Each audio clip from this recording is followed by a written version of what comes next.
welcome to Tech Leveler, and in this quick video I'm going to show you a quick and easy way to use the timer on your iPhone. So let's click on the camera app to bring up the iPhone camera.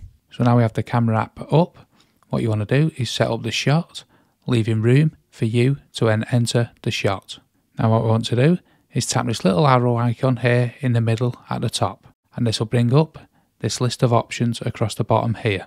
Now you want to tap on the timer icon here, and then you'll have a choice between timer off, 3 seconds and 10 seconds. The seconds indicate how long it'll take for when you press the button to when the picture is actually taken. So let's choose 3 seconds, and then once you're happy with everything set up, you can press the shutter button here, and then you'll have a countdown and the picture will be taken.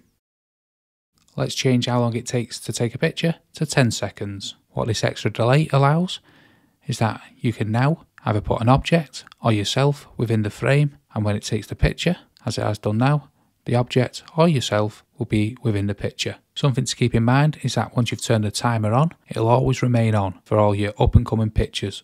So if you want to turn it off, you want to come back over to the timer and turn it off. I hope you found that video helpful, and if you did, smash the like, smash the subscribe, and thanks for watching.